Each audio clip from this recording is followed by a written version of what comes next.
रुक करेंगे एक बड़ी खबर का। सूत्रों के हवाले से एक बड़ी खबर मिल रही है। सपा और आरएलडी में सीट बंटवारे पर सहमति बन गई है। इस वक्त की बड़ी खबर आपको बता रहे हैं। आरएलडी को 36 सीटें देने पर सहमति बनी है। इस वक्त की बड़ी खबर आपको बता रहे हैं। सूत्रों के हवाले से ये जानकारी मिल रही है। 7 दिसंबर को मेरठ में होगी अखिलेश जैन की संयुक्त रैली और साथ ही गठबंधन को लेकर सहमति बन गई है। और साथ ही आपको बता दें कि सीटों के बंटवारे पर भी अब सहमति बन चुकी है। आपको बता दें कि 36 सीटें होंगी जिस पर आरएलडी चुनाव लड़ेगी और साथ ही रैली भी होगी। 7 दिसंबर को मेरठ में अखिलेश जैन की संयुक्त रैली होगी। तो एक बड़ी खबर आपको बता रहे हैं। सूत्रों के हवाले से ये जानकारी मिल रही है। इससे पहले भी लगातार जो बैठकों का दौर था वो जारी था और अब सपा और आरएलडी के बीच में टिकट को लेकर, सीटों को लेकर जो सहमति है वो बन चुकी है। 36 सीटें होंगी जिस पर आरएलडी चुनाव लड़ेगी और साथ ही सूत्रों के हवाले से ये भी जानकारी मिल पा रही है कि 7 दिसंबर को एक रैली होगी जिसमें दोनों नेता शामिल होंगे और साथ ही विधानसभा चुनाव के चलते कुछ बड़ी घोषणाएं और कुछ बड़े ऐलान इस दौरान कर सकते हैं। गठबंधन को लेकर पहले ही सहमति बन चुकी थी, जिसको लेकर सीटों को बंटवारे को लेकर लगातार जो खींचतान थी वो देखी जा रही थी और अब सीटों को लेकर भी सहमति बन चुकी है। और इसी के साथ आपको बता दें कि 403 विधानसभा सीटें हैं जिन पर विधानसभा चुनाव होना है अगले साल। और ज्यादा जानकारी के साथ में संवाददाता ओम पांडे जुड़ गए हैं। ओम, अब सीटों को लेकर भी सहमति बन चुकी है, क्या ज्यादा जानकारी?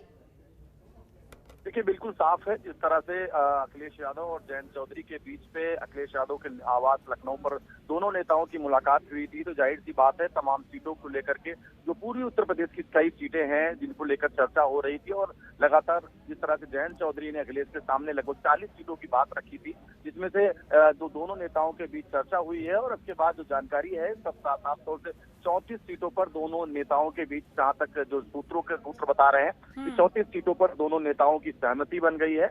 और उसके साथ साथ 7 दिसंबर को दोनों नेता एक मंच पर एक साथ दिखाई देंगे और मेरठ में एक बड़ी रैली का आयोजन, दोनों नेता एक मंच पे होंगे और एक बड़ी रैली का आयोजन किया जाएगा।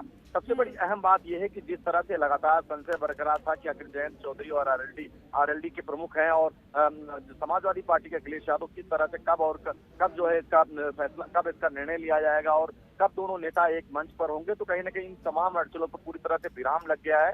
और साफ तौर से 7 दिसंबर का वो दिन होगा जब जो है मेरठ में एक बड़ी रैली का आयोजन किया गया है, जिसमें से दोनों नेता एक मंच पर होंगे। सबसे बड़ी बात प्रमुख ये रहेगी जिस तरह से लगातार जो आरएलडी है किसानों के उन तमाम मुद्दों पर लगातार लड़ती आई है। इसके पहले सभी ने देखा है कि जयंत चौधरी भी लगातार किसानों की उन तमाम आवाज को उठाते रहे हैं। तो अब सबसे महत्वपूर्ण बात ये रहने वाली है कि जब दोनों नेता एक मंच पर होंगे तो आखिर किसान के वो कौन से ऐसे मुद्दे हैं जिनको लेकर के एक बार फिर जो है सीखने को नजर आएंगे, सामने कौन कौन से जो चीजें हैं वो सामने महत्वपूर्ण रहने वाली है। लेकिन सबसे अहम चीज निकल के ये सामने आ गई है कि दोनों नेताओं का गठबंधन, जो सूत्र बता रहे हैं गठबंधन हो गया है और उसके साथ साथ जो है अब सीटों के बंटवारों को लेकर भी जो मामला था वो की 34 ऐसी सीटें हैं जो पूर्वी उत्तर प्रदेश की बात कही जाए वहां पर चाहे गाजियाबाद, मेरठ के आसपास की जो सीटें हैं उन तमाम सीटों पर लगातार जो चर्चा दोनों नेताओं के बीच में थी और आखिरी चर्चा हुई और उसके साथ साथ दोनों नेताओं ने जो आपसी सहमति है वो जता दी है।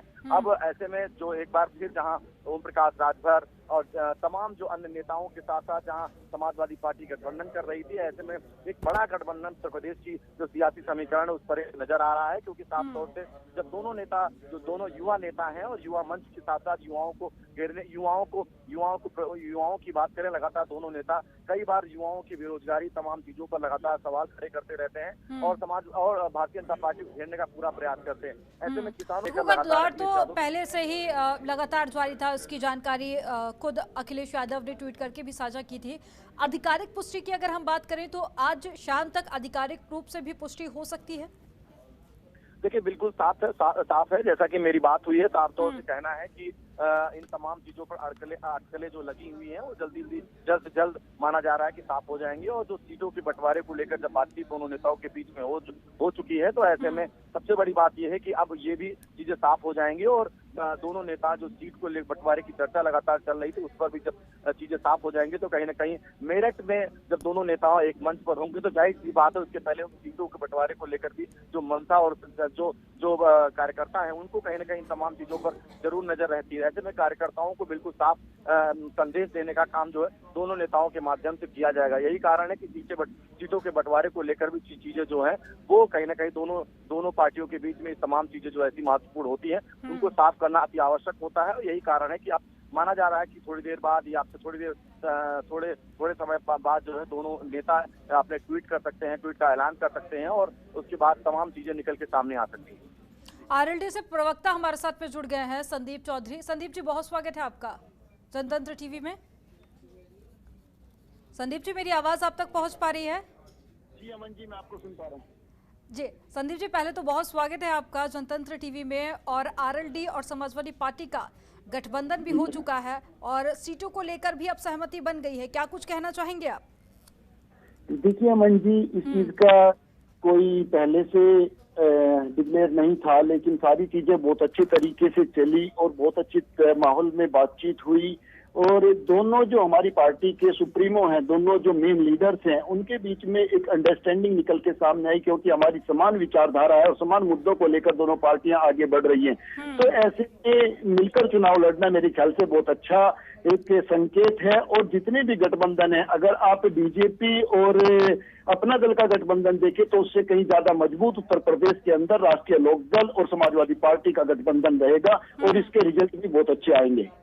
संदीप जी, ये तो आने वाला वक्त बताएगा कि इसके परिणाम कितने अच्छे होते हैं। हमारे साथ में जुड़ने के लिए आपका बहुत शुक्रिया।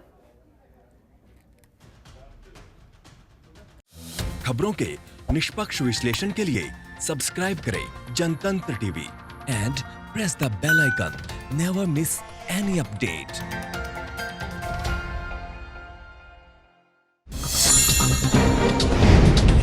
डाउनलोड कीजिए जनतंत्र टीवी ऐप को, जो कि अवेलेबल है गूगल प्ले और ऐप स्टोर पर। अधिक जानकारी के लिए अभी डाउनलोड करें।